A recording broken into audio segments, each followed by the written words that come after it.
Abate la rimette dentro, esce Radu, porta vuota, gol!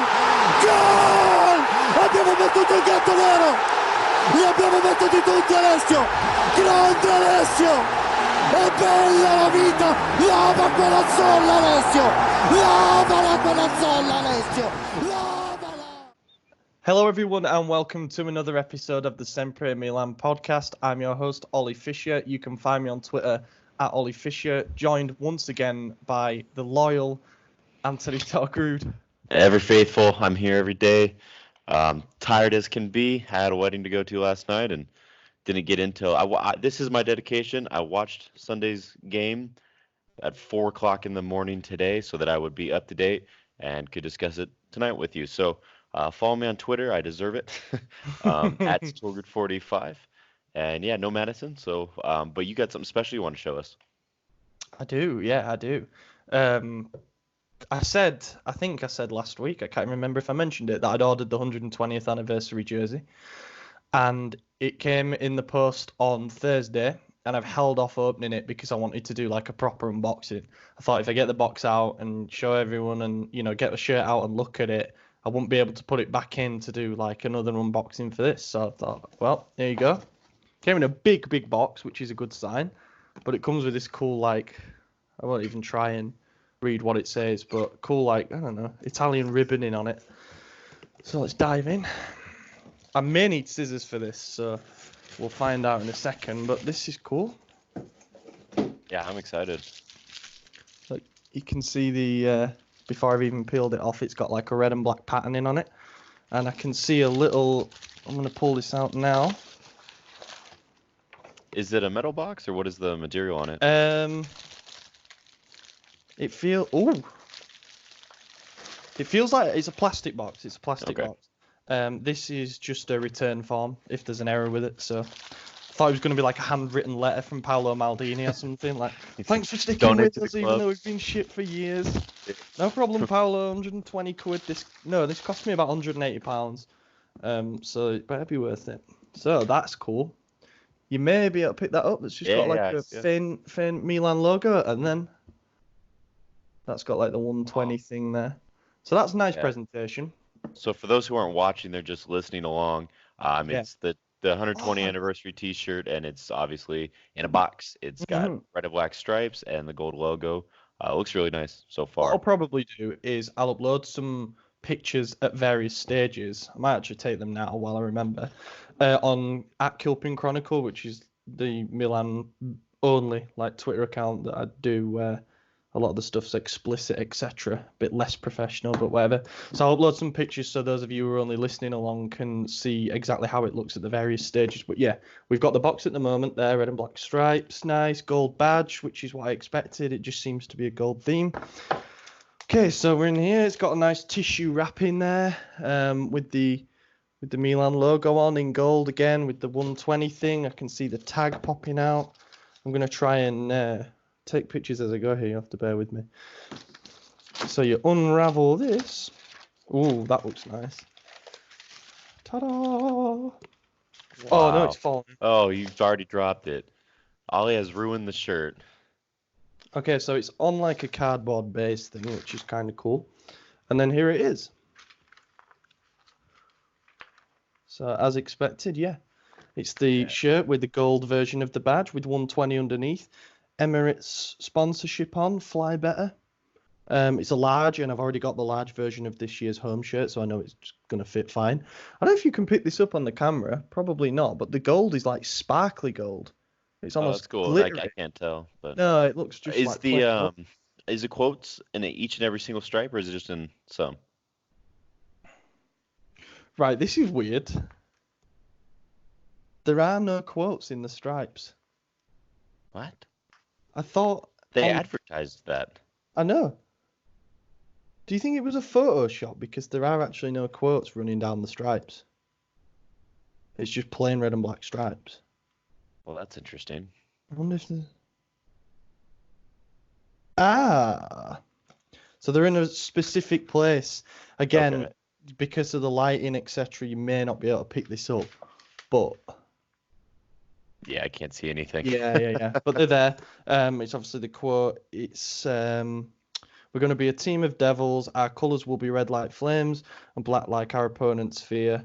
Herbert Kilpin. So that's cool. It's just they don't run all the way up, but they're in the bottom corner down by the dry fit tag there. And then on the other side, it's got what the edition of the shirt is. So again, Oh, okay, that's cool. pretty bad, but you can You got 888. That's kind of cool. Yeah. Out of 1899. So yeah, there was a 1011 after me. So that's pretty cool. So I'm happy with that. Yeah, I wonder who got number one. I wonder if the number one shirt will have gone to like a I don't know, someone at the club or Probably like Gazidis or it might be in a Bologna or museum something. or something like that. Yeah, that makes more sense. It's probably Casa Milan. Yeah, Gazidis will have got it and not had to pay a penny, but I've just had to fork out 180 quid for this. It's nice though. If it funds the Ibra move, then we're happy days, aren't we? So that's that done. Yeah, that's a good transition because there's some new developments on Ibra, isn't there? There is. Yeah. I am once again just looking inside this box to make sure I didn't miss anything. There's a card. No. So, I mean, basically on the Puma store, I think I mentioned this, the Puma store, sorry, you could buy this for £95, which is equivalent of around about 110 euros, something like that. This was all 18,990. Basically 190 euros from the official Milan store, and the difference being that it comes with this box. And I thought there might be some other stuff in it to add the other £70 of value, but sadly not. So tiny bit disappointed with that, but you know. So is that box worth the extra money, you think, or no?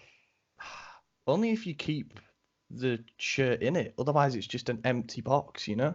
Right. I'll be honest as well. I don't know how much I'm going to actually wear the shirt because I'm always scared when you spend that much money on a shirt. Like if you got a match worn one or a signed one, you wouldn't want to wear it in case you messed something up. Or, Right. Yeah. you know, it clicked in. You know, and then you got to wash it. And if you wash it, then anything can happen. So I might keep it in the box. Might try and display it or something. I haven't really decided what to do with it yet. But yeah. New Ibra developments. So looks like it's us or Napoli at the moment.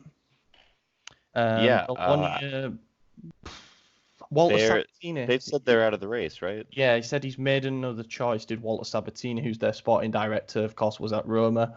And so it appears to just be us and Napoli. Apparently, Napoli, the latest is that they've offered him an 18-month deal, which is what he's holding out for. That makes me slightly pessimistic. But then also on the flip side, Bwin, who are one of like the leading European bookmakers, have suspended betting. Means you can no longer place any bets on Ibrahimovic's next team. Bookmakers, for those who don't know, tend to do that when they think an announcement's imminent on something, or they've had a really good tip-off that something's about to happen. And this afternoon, just before they closed the betting, Milan were basically even money. So if you put on $1, a pound, a euro, and he came to Milan, you'd get 2 back. You know, 1 plus you staying. Whereas Napoli were 10 times that. So in theory, they were 10 times less likely to sign Ibra, as the market said when they closed it.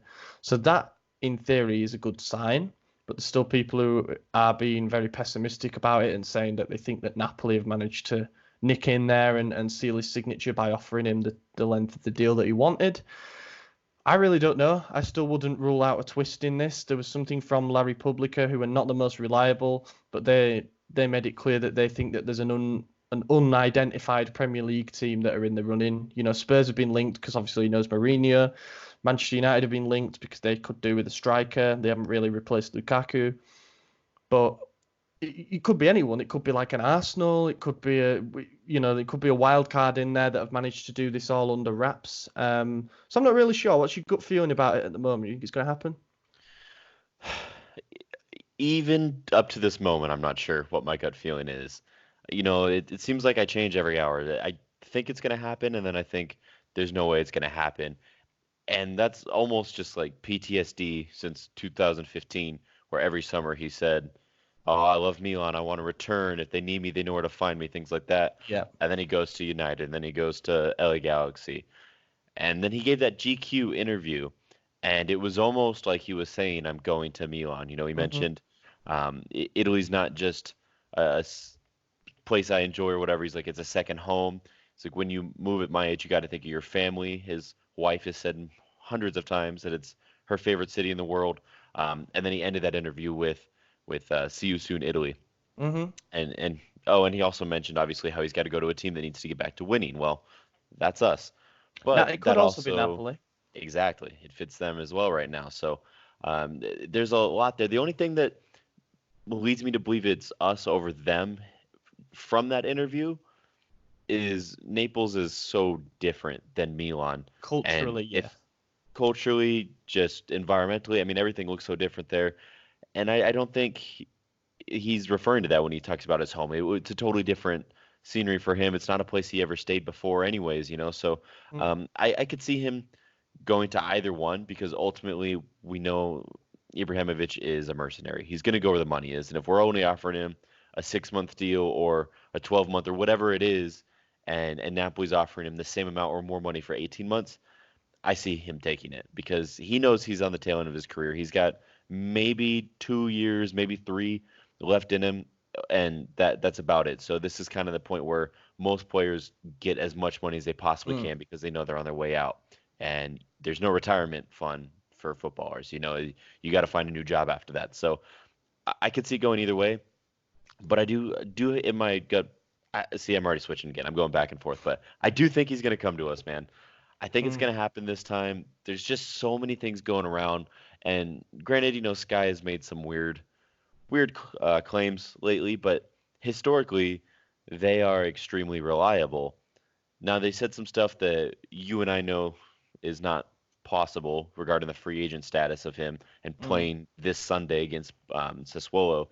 Or no, it was supposed to be against Bologna, right? It's supposed to be today that they were claiming he could Yeah, play. yeah, yeah. They were saying that he could be available for the Bologna game, which makes absolutely zero sense because they reckon Right. that he's going to need at least 2 weeks in training to get back up to match fitness because obviously he's not played since the Galaxy were knocked out of the MLS playoffs. So. Yeah, so I mean, even if we did announce him, he's not playing until the new year regardless. It'd be Hmm. nice if he could start early, but I don't foresee that happening.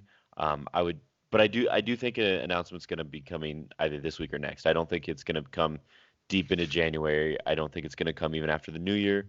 I think within the next week or two, that's when this is going down. I think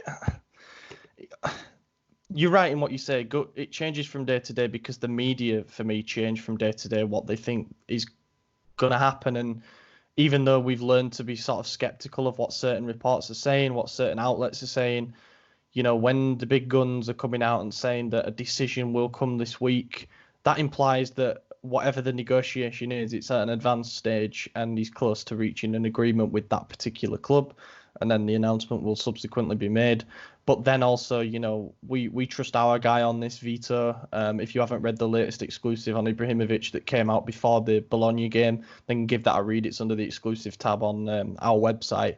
But he said that Ibrahimovic is basically demanding 10 million a year to come back. So that would be in theory 5 million until the end of this season, and then he wants 10 mil for the full year next year, and we're offering 3 mil and 6 mil. So that implies to me that there's a bit of difference between the two. And that doesn't suggest to me that it's the kind of negotiation where we're on the final stretch and there's going to be a big unveiling and stuff like that. I And, don't and that know. makes sense for who he is, and like I just said, trying to get as much money as he possibly can. I mean, asking for 10 mil a year at 38 years old. Granted, he's a storied, decorated player, but that's a bit high. Mm. I would still pay it, but I also could see him accepting a bit of a cut on that. If those are his demands, he's starting high, we're starting low. Maybe we're going to find that nice middle ground, and it's going to be 8 or 9 million a year, something like that. But I don't think we offer him 10. You'd hope so. I mean, I think that the big thing for us, the doubts over us offering him the 18 months that he wants. If we offered him 18 months, I think he'd sign there and then. But the doubts that we have over offering him that is purely based on fitness and things like that. he's in theory one bad injury away from getting paid 8 million to sit on the bench for the rest of his to sit on the treatment table for the rest of his contract, because that's the age that he's at. He says that he can go on playing until he's 50. And that's probably correct as long as he doesn't have any bad injuries. For us to take a gamble and say, okay, we'll give you the 10 million a year, so commit to a 15 million contract in total.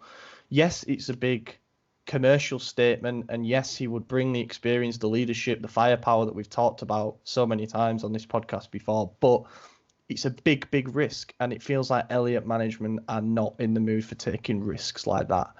And that's what worries me. So I think, if anything, it would have to be a compromise. I think the 3 mil, 6 mil thing probably gets done, and the option for the extra year on our side probably is something related to appearances or the goals that he scores between now and the end of the season. And that's what I was thinking too, is that we can make up the gap there in bonuses, performance-based bonuses, and that's something that Zlatan is known for accomplishing. He always does it. Mm-hmm. And if he hits whatever the goal is that we give him, then I'm more than happy for us to pay that amount. But I think it's wise to say, hey, we have some reservations given your age, and he was recently injured for United. Obviously, he's been fine ever since, but injuries like that get re-injured, especially at Milan for whatever reason. You look at Conte having his knee blown out 3 times in the 2 seasons he's been with us. So it's I don't know, it's crazy, but I do think we could find a middle ground. And I just don't see him wanting to go to Napoli in the situation. You could argue that we're in just as bad, if not worse, of a situation, but we don't have that same type of unrest amongst the ownership, management, and players, Whereas, nice cat, by the way. He's in the background there. I thought I heard a jump up. Yeah. Yeah. Oh, wow. Yeah, we got a nice mascot. Cool. Yeah. Sorry, to everyone who can't see. Normally, Chuck. It's normally Chuck the pup. But I don't think he'd want to go to Napoli right now. He just, knowing that De Laurentiis is kind of going crazy, finding players, months' wages, things like that. It sounds like everyone's on their way out. Alan, Insigne, Callejon, all those players. I don't see him wanting to join a team that's being disassembled right now. I could rather see him join a team that wants to be built up. So I don't know. It really depends on what he is wanting to do.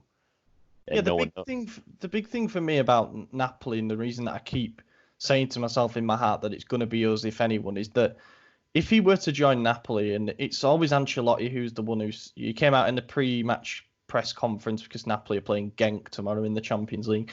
He said, I spoke to him yesterday, sort of teasing the media and saying that, he's speaking to Zlatan, and that's kind of fueling the rumours and stuff like that. But Ancelotti might not even be here after the Genk game. There's rumours that he's going to resign, and there's rumours that he's going to be sacked, if not anyway. And then it's going to be potentially Gattuso even. That I've even seen the idea of their Primavera coach stepping up until the end of the season, and then they'll go for Allegri or something like that. So how, if you're Ibrahimovic, can you commit to 18 months when you don't even know the manager's going to be next week? I feel like that's a strange shit. And you can say the same about us, because we don't know how long Pioli's going to last after this season. But at the same time, I just feel like the emotional attachment there might be enough to kind of win it over for us. But we'll see. We'll see. I think by this time next week when we record, we'll know. And I'll either have my Ibrahimovic jersey on or I won't. Same. But like I said, don't rule out something stupid like him signing with another MLS team, or going to China or so. I really don't know. Like, that's the thing. Yeah. So many things could be going on under wraps that we don't know about, and I just don't want to feel too disappointed if it does end up falling apart. I agree. And honestly, if it got announced that he was going to some Chinese team and getting like 50 million for a year there or whatever, I don't see why he wouldn't take that. Like I said, end of the career, get as much money as you can. A year in China making that kind of money, he would be all for that. He seems to have this thing as well about conquering as many different places as he can. So exactly. The whole thing about going to England when he went to United, and then going to the MLS, and he was like, okay, I conquered, and it wouldn't surprise me if he went to even somewhere stupid like Germany, because he's not played there. If he went to a Bundesliga team like Germany would be the only league that he hasn't, like, of Europe's top 5 that he hasn't been in, correct? Yeah. Yeah.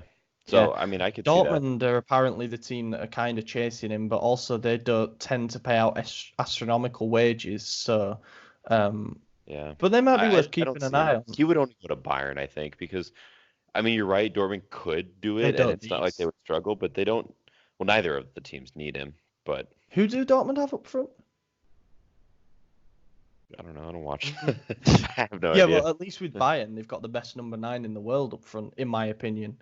In Yeah, Lewandowski, definitely. or certainly the most informed this season. You know, I think there's only one start that he hasn't scored in or something like that. But Yeah, it's crazy. um, but yeah, maybe we don't even have a goal scoring problem though, because we went to Bologna and scored 3 times yesterday.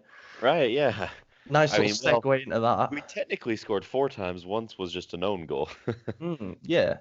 Um, so it was a.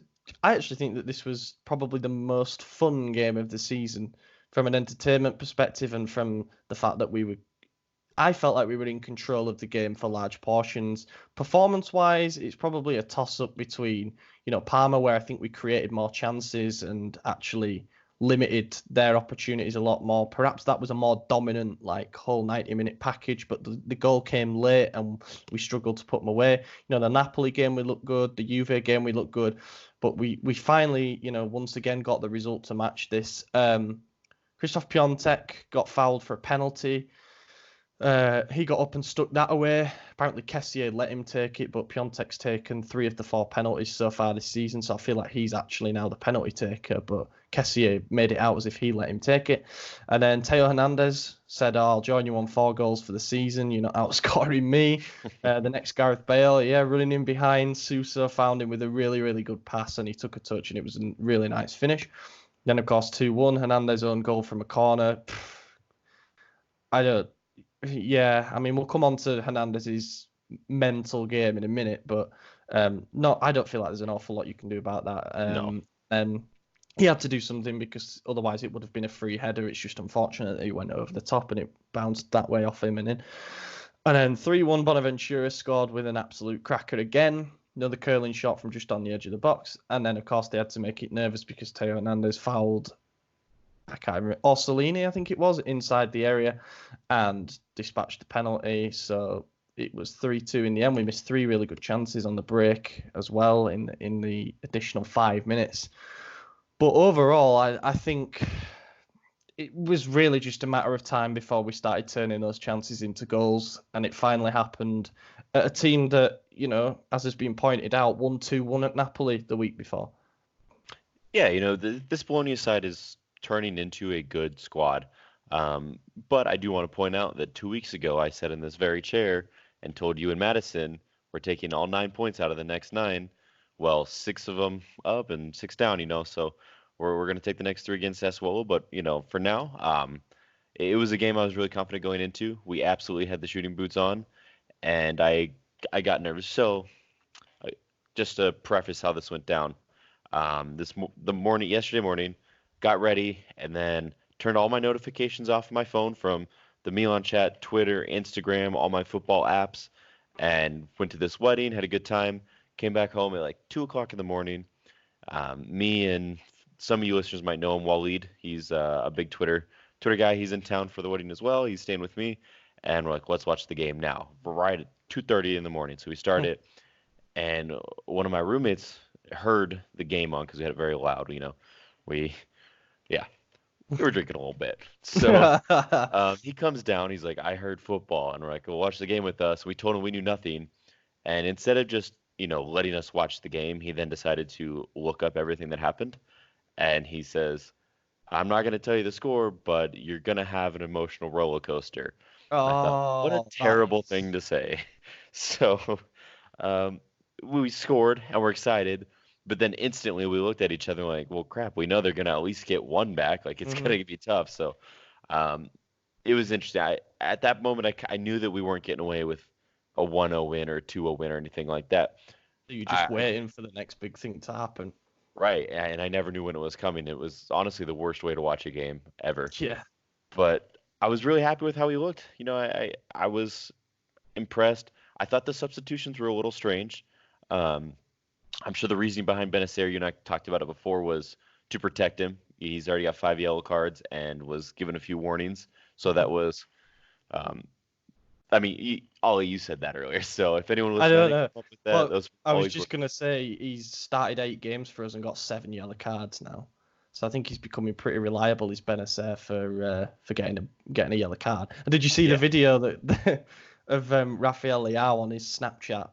They're walking down the train station platform after the game, and he says something in French, which I don't understand, but it was apparently a dig about all the yellow cards that he's been getting, and he like gives him a slap over the head, and Benacer looked genuinely fuming.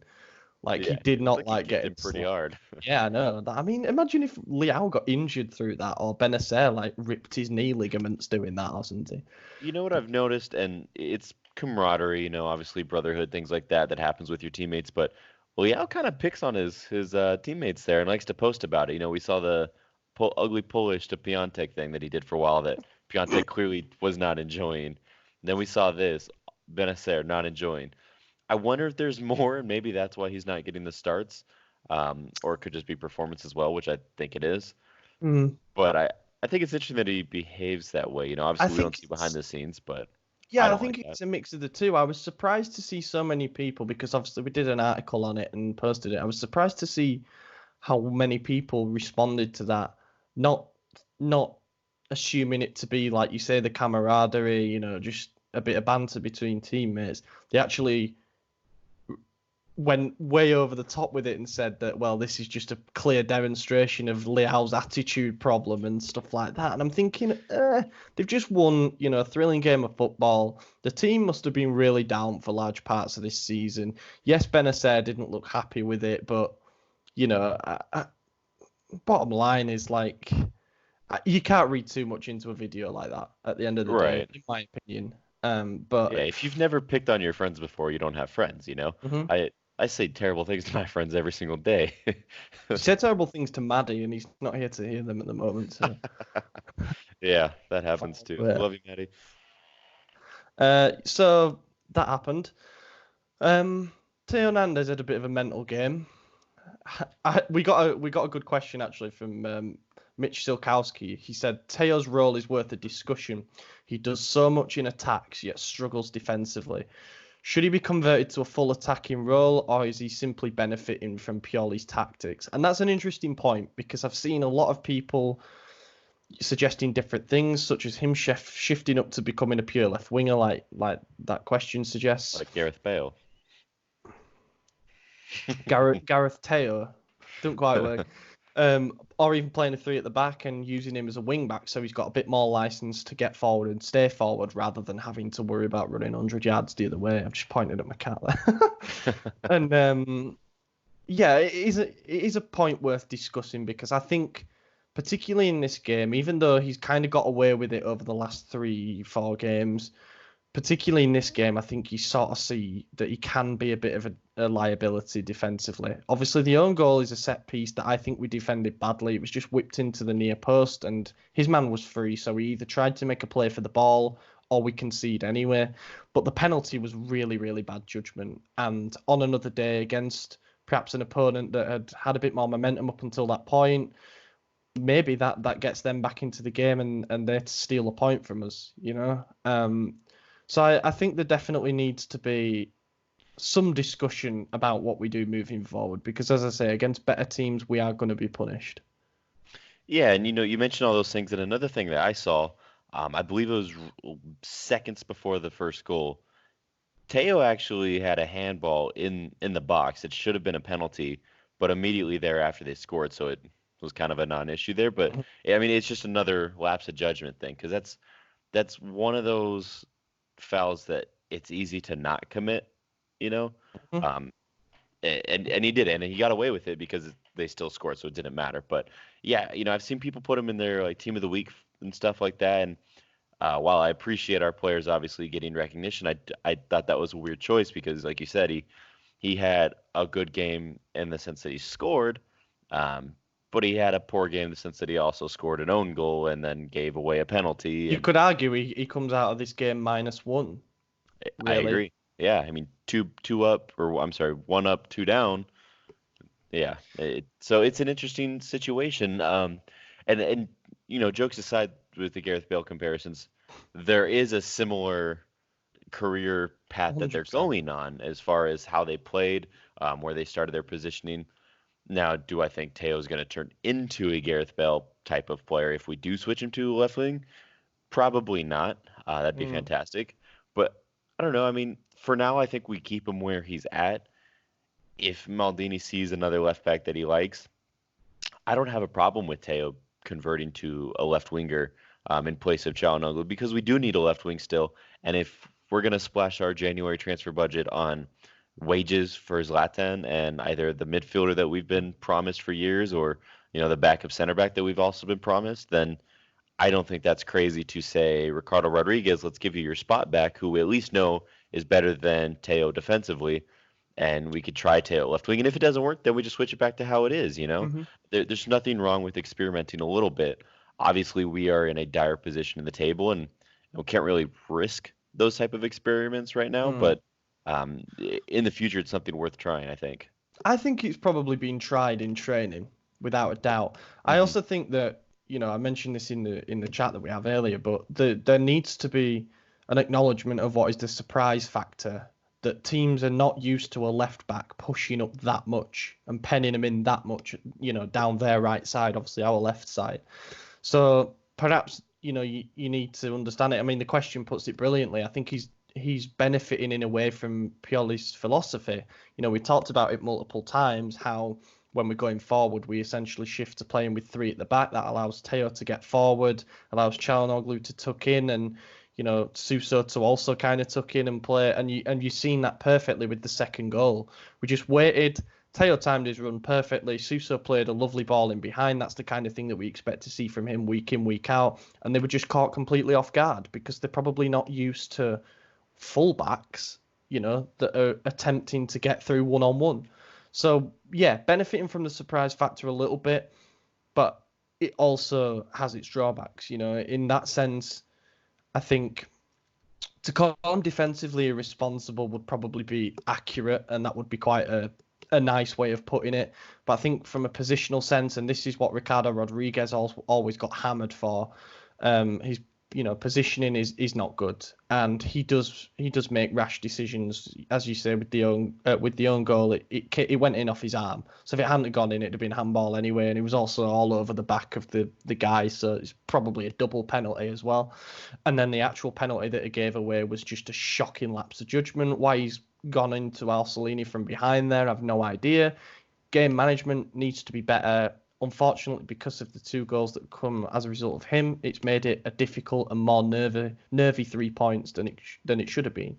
Perhaps if he makes only one of those lapses in judgment, we go on and win 4-1, 5-1, something like that. And everyone's talking about, wow, we've got this serious momentum now going into the games before Christmas. But is what it is. It's difficult, obviously, because he's been one of, if not our best. For me, up there with Benacer has been our best signing of the six that we made in the summer.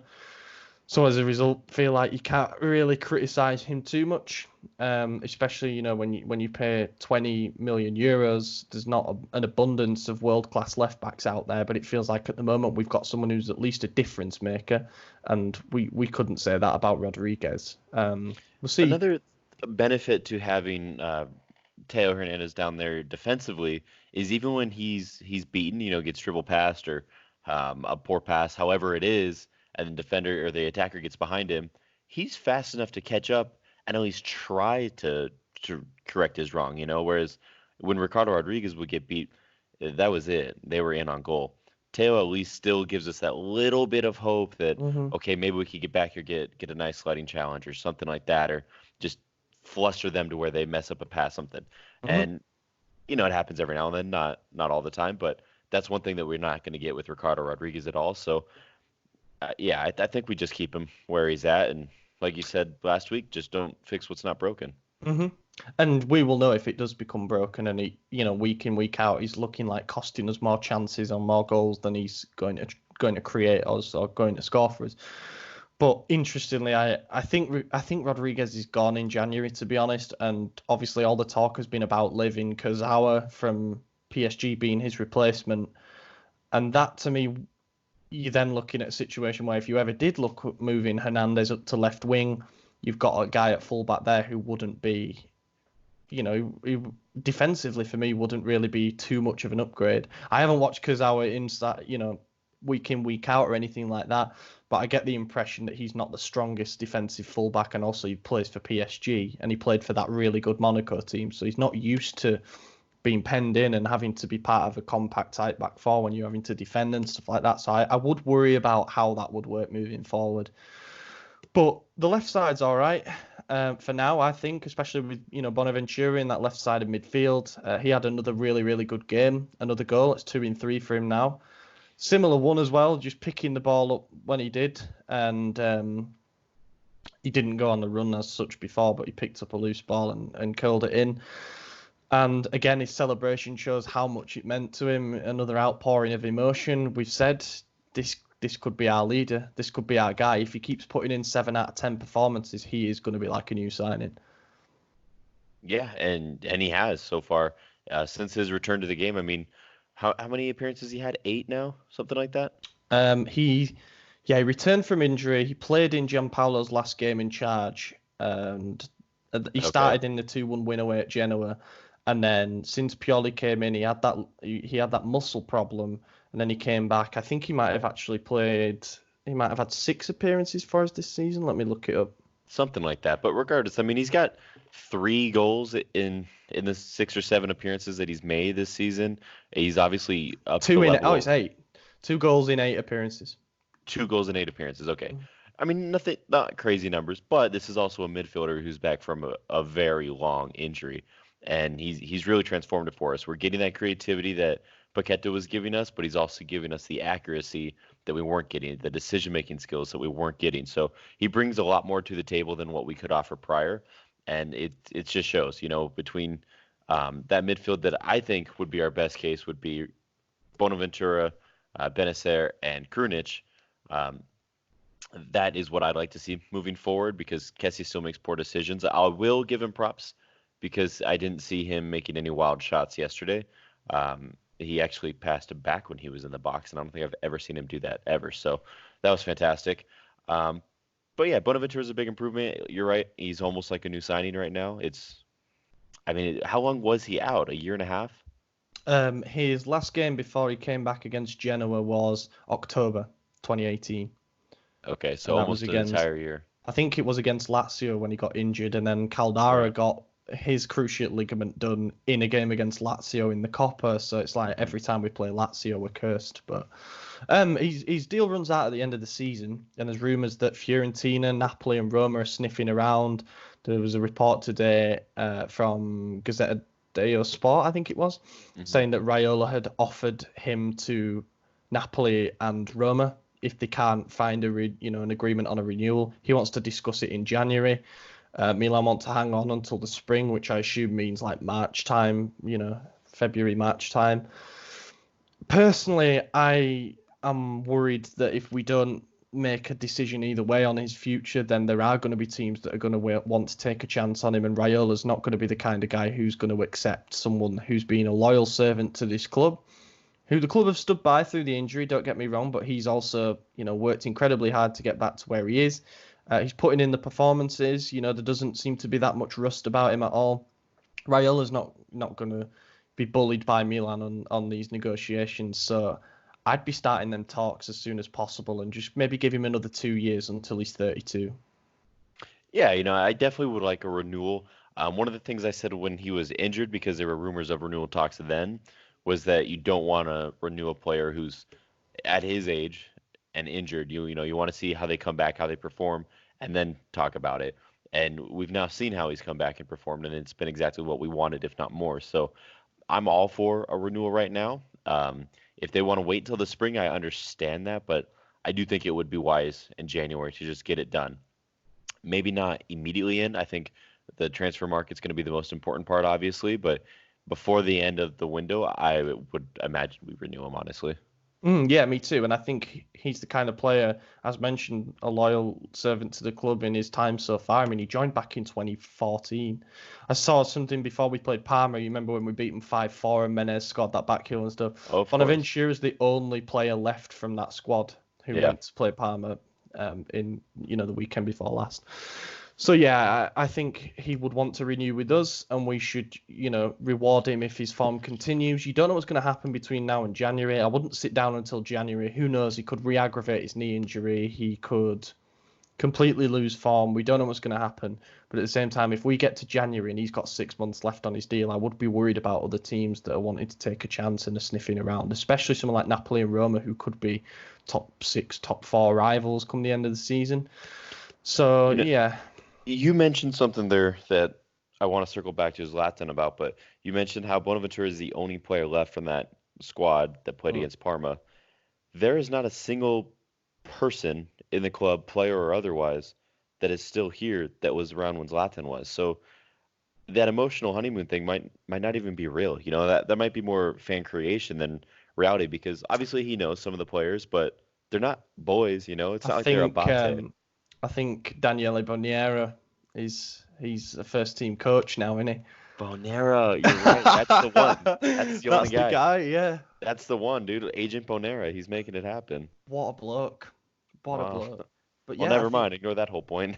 No, I see exactly what you mean. Obviously, if he's the only person that he can walk into the training room and training pitch, and he's the only one that he remembers from his time there, then yeah, you're right. It's not so much a reunion, but in everything else it is. I think so much of this comes down to his love for the city. He just wants the lifestyle back. Like, he's 38, he's had his experiences and stuff like that. If he joins us, it'll be because he loves the club and because he loves living in Milano. So, what are the odds he goes to Inter to win the Champions League one last time?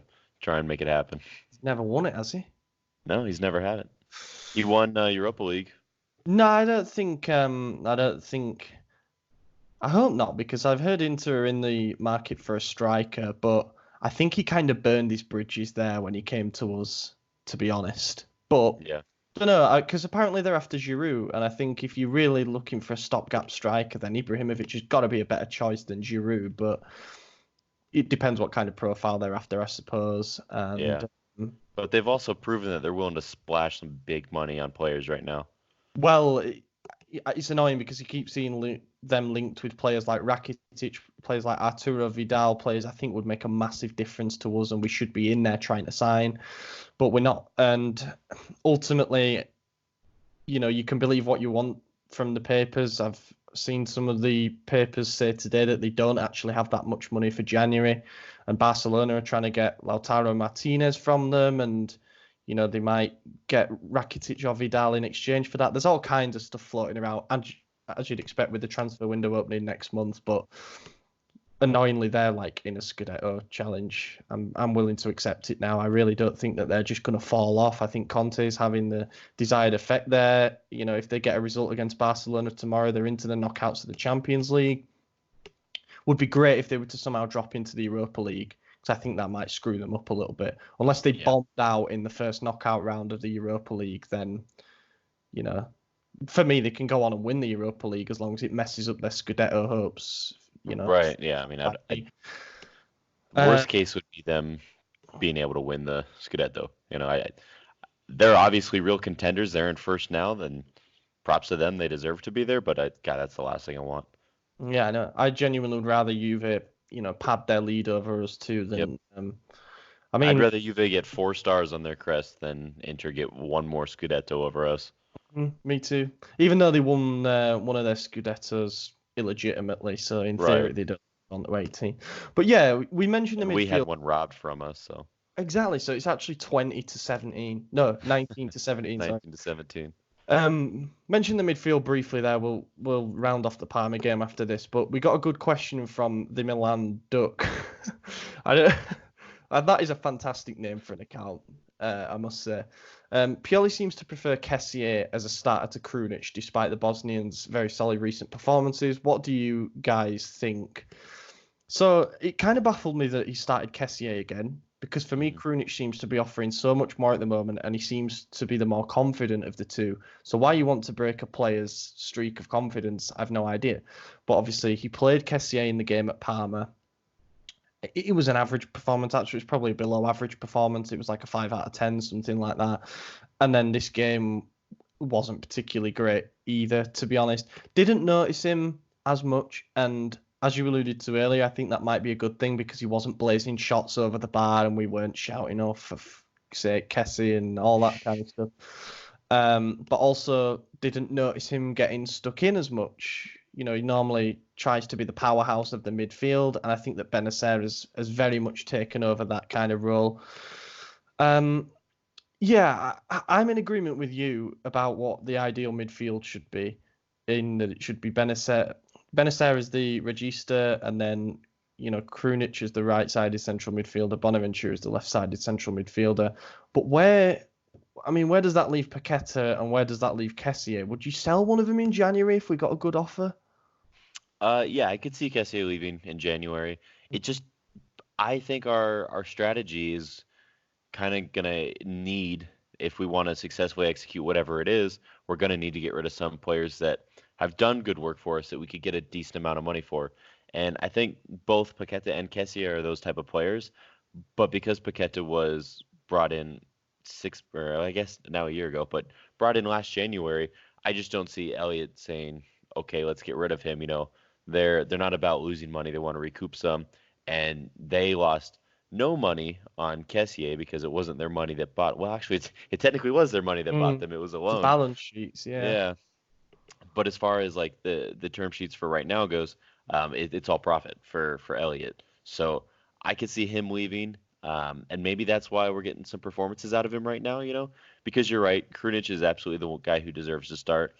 But we're also seeing Kessié change the way he's playing. He's playing more in the role that we want out of him as opposed to the role that he likes to play.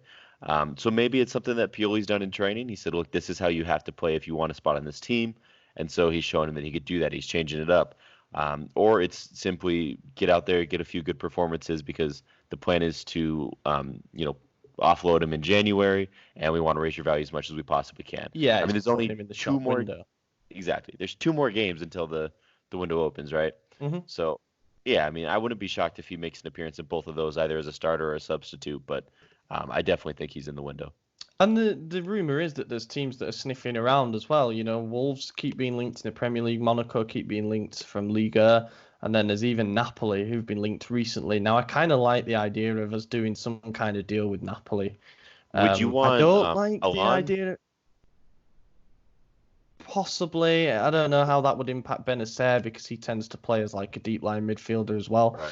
But if we could go and get a winger from them, or if we could even somehow swindle it and get like a Mertens from them, because these are players like Callejon and Mertens have apparently been told they don't have a future at the club anymore. Right. So if De Laurentiis, I never say his name, the Napoli president, if he says, look, that's it, you don't have a future here anymore, and we're offering up, someone like Kessié, and they give us Mertens plus cash because obviously he's older and his market value is not quite as high, then I think that's probably something that we pull the trigger on. Also, that the problem with Kessié is that I also don't think he wants to leave. I actually genuinely think he wants to stick out. He apparently refused Wolves he refused an exit point blank in the summer because he wanted to stay and prove his worth.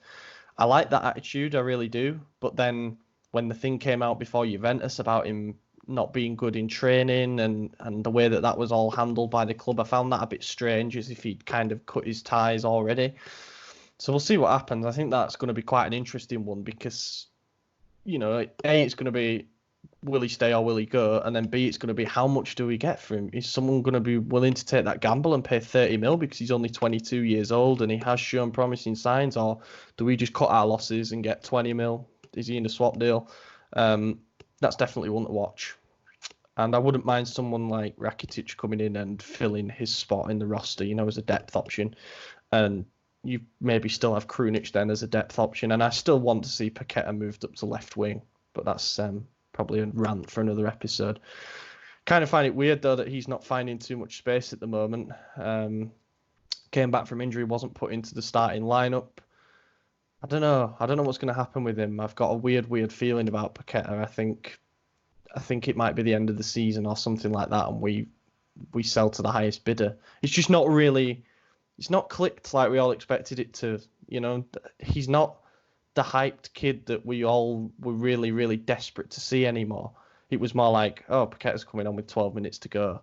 And we actually thought that was kind of a strange substitution at the time as well. So I don't know what's going to happen with him.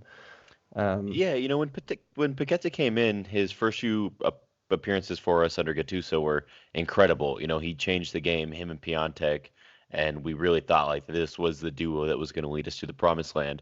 Obviously, he then had that like 6 or 7 game suspension, something crazy, the end of the season for him for the most part, and then under Giampaolo, it just seemed like things really changed with the comment about being too Brazilian. And since then, it's almost seemed like he doesn't want to be there. Even though Giampaolo is gone now, he doesn't have that same flair or desire that we saw out of him. And, realistically, there were a lot of those young Brazilian players that were extremely hyped up. Paqueta was one of them, but he also was one that was hyped up the least amount out of all the Brazilians. It was Vinicius Jr., who went to Madrid. It was Paqueta, and of course I'm spacing, but there was a third one. Yeah. Who was it? Do you remember who I'm talking about? I remember Gabigol being really, really hyped up, but he ended up being a bust. Yeah, but regardless, I mean, one of the other clubs could have taken him for the money we spent on him, and it would not have been hard for them to convince Paqueta to join, a Real Madrid, a Barcelona, things like that. So the fact that we're the ones that got him is more of a statement of them saying, we'll let you guys have this one, I think, than us showing like flexing real buying power. And having Leonardo helped, I suppose, as well. That's why I'm not surprised that PSG are apparently interested in signing him. I think they're the kind of team that would throw some money at him, and he might actually thrive in a team like that dominates games and can afford to have a bit of a luxury player. He's not as lightweight as I think he's perceived to be, and I will praise him for the things that he does really well, which is taking the ball through the thirds for us. I think he's a good dribbler, but I just think decision-making wise, like I say, it just hasn't clicked. The chemistry's not quite 100% being there. Then you see a game like, the Parma game, you see a game like the Bologna game, where we haven't got him in the team, and all of a sudden our passing triangles look really good. Our one-touch looks really good. We're holding on to the ball much better. Suso's playing incredible threaded passes like that. I just wonder if it's a coincidence or whether it's there will be games to use Paqueta and when to start him. You might say that this coming Sunday is one when we play Sassuolo at home and you expect us to dominate large periods of the game, and you can perhaps afford to have a player like him in there to just try and get into a groove. But I don't know, it comes down to Pioli. He's not in the mood for carrying any passengers, and I'm not saying that Paqueta is a passenger at all, but he's going to put out an 11 that he thinks is going to give us the best chance of winning the game and doing it the way that he wants to do it. So, and another thing we got to think about with our midfield is if Zlatan is an addition. We all know he improves every player around him. We saw it when Nocerino turned world class that season.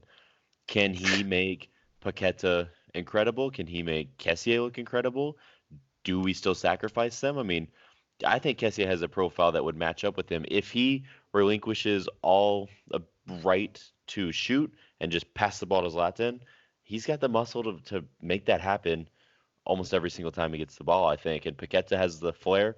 If his decision-making's there and knows to just find Zlatan with the ball, I think that's buckets there as well. So it'll be interesting to see what happens, and a lot of it does kind of hinge on Zlatan. It sounds like, at least to me personally, that's the transfer strategy, is get Zlatan, worry about anything else later, and then we go from there.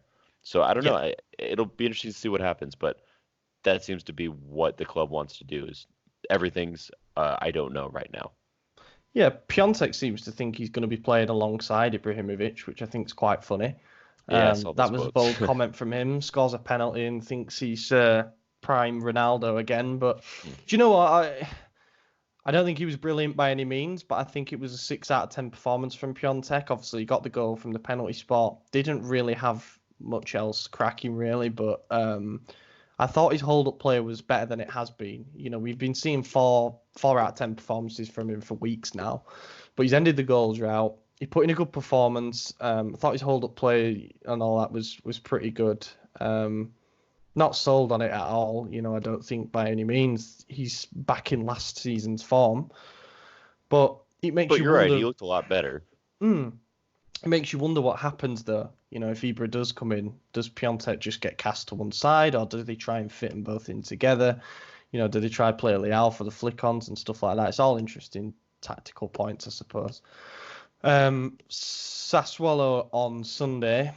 I'm gonna have to do. I'm never really prepared for these, to be honest, but I know that Sassuolo aren't having an amazing season. They've had a couple of impressive results. I'm looking up the table. Of course, it's lagging. Are you trying to find their position? Sassuolo at the moment are 14th, yeah. Yeah. So they're 5 points behind us. They've won 4, lost 7, drawn 3. But yeah, only 5 points behind us, I guess. They've still basically got that similar group of players, really. You know, the likes of Berardi, Alfred Duncan, Defrel. Yep. And they've got that Jeremy Boga, who's a really, really good player. I like him. Got Pedro Obiang, who was at West Ham. Filip Juricic. They've got actually Vlad Chiriches, who I think was at Spurs. He was, yeah, in Napoli for a little bit. So they've got some names there, some recognisable names. Everyone seems to think back to Sassuolo for Milan anyways, being that opponent that we could never beat. Away from home, we really struggled against them, but they seemed to be our bogey side for a while, especially when they went on that run and got into the Europa League. But things have kind of changed. They seem to have, I won't say lost their momentum or whatever, but they now seem to have middled out and finally found that plateau of being sort of a mid-lower table Serie A side. And with all respect to them, they're probably going to turn us over now, but these are the kind of games that we need to be winning if we're serious about getting a top 6 / a top 4 finish. By the way, I will just point out at this point, everyone's saying about getting back into the Europa League places. The gap to 6th at the moment is 8 points. The gap to 4th at the moment is 9 points. So if we can get one, we can definitely get the other. You know, yeah. I don't think top 4 is actually a write-off anymore, but game by game, as Pioli says. But yeah, we've got to be winning this on Sunday. Absolutely, and I think we will. You know, you mentioned our head-to-head against them was very poor when they first came into Serie A and became a staple. You know, they were always our bogey team. But you're right, that isn't the case anymore, and I don't think people are fully aware of that yet. You know, but if you look at the last 6 games between the two of them, we've won 5 of them, and the other one that wasn't a win was a 1-1 draw. So I mean, we're definitely the better team now, and you look at where they're at. Even with all the turmoil we've been in lately, they're in worse. You know, you look at the surrounding of this specific game. It's at home. This is our 120-year anniversary celebration, potentially the unveiling of Ibrahimovic. Wow, I stumbled all over his name there. But just think about it. I mean, Ibra gets announced. We got a packed stadium for the celebration pregame. We go into this game. There's no way we could lose. The momentum, the hype, everything's going to be crazy. I've said it for 3 weeks now, but I'm going to keep saying it. We win this one. I could honestly see a 4-1, even 3-1. Unfortunately, I don't see a clean sheet in our future anytime soon, but I think this is the game where we're going to have a confident win, like what last week could have been, like you said, where we could have won 4 or 5-1 had Teo not made so many mistakes. This is the week. 4-1 win, 3-1 win. It's happening. I really admire your confidence there. I've just stumbled across a statistic here. The last time Milan won 2 away games in a row was November 2012. Yeah. That is absolutely mental. Now, I think wild. What that means is not us winning, 2 away games, but like we played an away game and an away game, not a home game in between. But still, that is crazy. Yeah, that is. Good start. Yeah, I think you're right. Everything points towards this being a good party, basically. It's going to be a good day regardless because there's going to be a lot of club legends in attendance from what we understand. I assume the Curva Sud will do a really good tifo for the game. And as you say, there is the potential dramatic unveiling of Ibra. There's rumours he might even rock up to the event that they're doing on our actual birthday, which is the 15th. The 13th, I think. There's some dispute about whether it's or the 12th. I can't remember, the 12th or the 15th. But yeah, we were founded on the 12th of December, and obviously the 15th is our closest home game to it, so that's what they're doing. But I think on the actual 12th, they're having another official club event. So there's rumours that he might even rock up to that, but we'll wait and see on that. It's all speculation at this point, but should be good. I think this will be a good test for us because from what I have seen of Sassuolo, I think they've hammered a couple of teams this season, and they tend to be pretty good on the counter-attack. And De Zerbi was one of the managers that we were linked with over the summer because he's kind of revered for the way that he likes to play. We're going to try and dominate this game, of course we are, but we've shown already that we're susceptible to the counter-attack. We saw it in that game against Lazio at home when we got sucker punched late on going for the winner. Again, every single home game that we have that we're expected to win, I say this, but if we get an early goal, it just settles everything down, and we can try and dictate and we can try and dominate that way. But when did we get the goal in the game yesterday? Because it was fairly early, correct? The first goal. Yeah, was the 15th minute. Was the penalty, and then it was the 30th roughly. Yeah, it's 15th, 32nd, and 46th were our goals, and 40th and 84th were theirs. Mm-hmm. So the early goal certainly helped in that. With the Parma game, you felt that we were nervous, but we were the ones who were going to score, if anyone. So we need to be on the front foot in this one without a doubt, and it'd be interesting to see if he does make any changes to the starting lineup in light of it being a game that we should be looking to win. But no, I admire the confidence behind the prediction. I'll echo it. I think that Sassuolo. Hang on, let me just quickly look before I make a statement that's probably completely wrong. But I think that Sassuolo's defensive record this season is actually pretty bad, so I could see us scoring 3 again. They've conceded 27 goals, which is the third most in the division. But they've scored 26, so I don't see us keeping a clean sheet either. I think Boga will score for them. He's a quality player. He was on loan at Birmingham, which is obviously a team that I saw Huddersfield play time and time again. And let's go with 3-1 as well then. I'll go with 3-1. I think Piontek scores a goal from open play as well. And really? Wow. Yeah, I do. I hope so. Broken clock's right twice a day, Yeah. Right, we'll end with a couple of questions then. So, Christian Espinoza asks, this is a good question as well, I must say, because it's something that I've actually been thinking about as like the basis of a feature. Just making up numbers, let's say Milan do end up with Zlatan in January and they have a budget of 40 million to improve the team in other areas. Would you rather use it all on one good player like Rakitic or Tonali, or try get 2 or 3 lower end sort of depth options? No, that's a great question actually, and it's one that I think you and I personally go back and forth on all the time when we're just kind of throwing BS to the wind in our group chat. But I think given our current situation, and something I've kind of agreed with for a while, we should just go for one big player. Where we're at now, we already have the baseline. We have a foundation. It seemed like the summer window we signed what appeared to be a lot of backup players. Obviously, Teo became a starter. Krunic is in that spot as well. Leao's in contention. But I think now we just need to get 2 of those solidified strong players. It sounds like Ibra's the first one, and then a midfielder or a center back, whether it's 40 million, 30 million, whatever our budget is. I do think it's wise to splash it all because, again, in January, you don't want to do a complete reinvention of your entire squad. A few additions here and there that are going to make a big difference. That's what you do in January, and that's what we had the ability to do with 40 million for one big player. I think that's the way to go. Yeah, I think my short answer to this question is definitely go for that one player, in particular central midfielder for me, that's going to occupy that right central midfield spot and, be an instant upgrade on anything that we have, with all respect to Krunic and to Paqueta.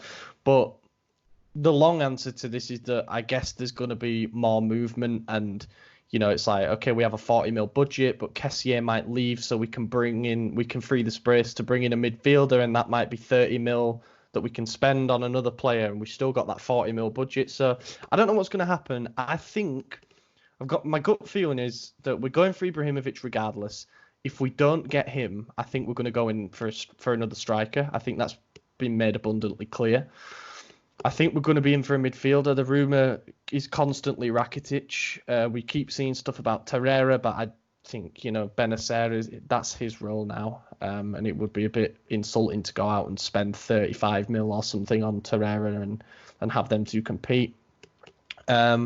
And then we'll see what happens at centre-back, because Duarte is obviously injured for up to 4 months. You know, they reckon that he's got then another month when he's in training that he's going to need to get back up to speed. So we could look at him being out until near the end of the season, essentially, which is a massive shame because he was just starting to get a run of games.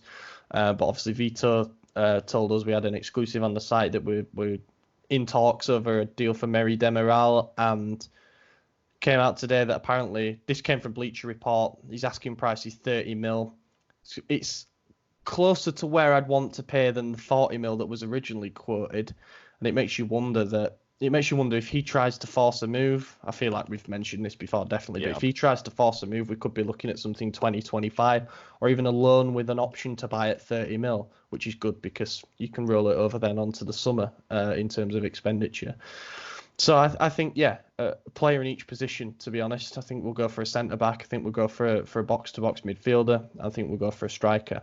And I don't kind of want to end this with a positive question, but also a controversial one at the same time. It comes from Stephen Ghibellini. He says, can we finally give credit to Musacchio and Çalhanoğlu for their contributions to the team, even though they're not the shining light in every game? Yeah, I think they've been victims of criticism for quite some time. Musacchio is a guy that I week in and week out bash. Çalhanoğlu, on the other hand, is someone that I praised for a while. He was even having bad performances when the season started, but he also was the sole reason for our first 3 or 4 goals. I remember he won a penalty, he scored the first 2, and he got an assist on the other, something like that. So he definitely was doing more than people were giving him credit for. The problem was his passing wasn't too hot. His corners were poor. His free kicks haven't been great since arriving here. He's got a lot of downsides that should be highlighted. No player is free from criticism when it's necessary, but there is a lot of unnecessary hate thrown his way. And absolutely, to the question's point, he deserves more praise. Musacchio, though, on the other hand, he's not getting any from me. Sorry. I thought that's the way that you go.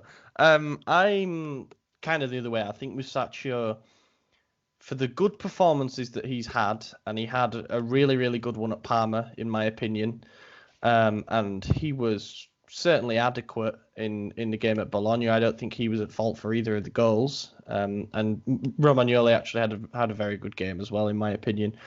But Musacchio he's gotten a lot of stick. It's always the way that it is with centre-backs, that their mistakes get highlighted more than the headers that they win, the last-ditch tackles that they make and stuff like that. That's natural. It's par for the course. But you got to remember that Musacchio was such a big part of that side that was successful on that run last season when, I seem to mention it every week, but we went on that run at the start of 2019 of being the best defence in Europe. I think we let in 3 goals in the first 7 or 8 games of 2019. And that back 4 under Gattuso was Calabria, Musacchio, Romagnoli and Rodriguez. It was kind of amazing how he worked wonders with that back 4, and he got them playing well as a unit, got them playing a good line. The midfield was also very organised. And Musacchio, he was a big part of that. And there's a reason I think that he was up there in terms of the who scored ratings for overall last season. Yeah, do you know what? This season, I won't lie, everyone's kind of looked bad, especially under Gianpaolo. But he in particular looked a bit all over the place, without a doubt. I'm hoping now he can start to return to some form, and I think he's got his starting spot until at least January because of Duarte's injury, which is a shame. Caldara is not going to be fit until the new year, we don't think. So we'll see when he gets back into the fold whether he's going to be instantly challenging for that starting spot, but that'd be interesting. Çalhanoğlu, I think I've made my feelings clear on him before. I just don't see the merit of playing him out there on the left. There are people who say, look at the key passes that he plays and look at the, it just seems like every time I see him, he does things wrong. Yes, naturally, I think because of the role that he plays and the position that he plays and the type of player he is going to come up on the score sheet and he is going to get more assists than other players because he's kind of given the freedom out there on that left side. But I just feel like we'd look like such a better team if we had a more well-rounded left winger, particularly one that was maybe right-footed and was able to cut inside. Çalhanoğlu might be right-footed, actually. He is, yeah. Yeah, but point stands, if it was like a Paqueta or something like that, I'd still like to see him tried there. Just giving one last throw of the dice to see if we can finally unlock this guy. But no, it's a good question. I'm up for giving any player credit that helps contribute to team wins, whether that be through a 6 out of 10 performance. Every player misplaces passes, every player makes wrong decisions. Just seems like those two have been highlighted in particular as weak links, sometimes fairly, sometimes unfairly. And with that, we might as well end it. Done well, an hour and 10, considering we've not had Maddie's rambling, but he normally ends about 10 minutes anyway. So, I'm sure I'll be back for next week anyway. In the meantime, though, thank you for listening, everyone. I've been your host, Ollie Fisher. You can find me on Twitter at Ollie Fisher or at Kilpin Chronicle for some more explicit Milan-based rants. Been joined by Anthony Torgrude, who can now go to bed. Yeah, I haven't slept much, but absolutely. You can find me on Twitter at Torgrude45. Follow me there, follow us, and hopefully we'll see you guys all again next week. Obviously, well, never mind. I was going to say watch it on YouTube, but if you're watching this and you already know that, so never mind. Yes, thank you very much for listening, everyone. We'll catch you in a week's time. Patrick, mettila in mezzo Patrick, palla nostra, Suso, tira Alessio, Suso, tira, perché non tiriamo?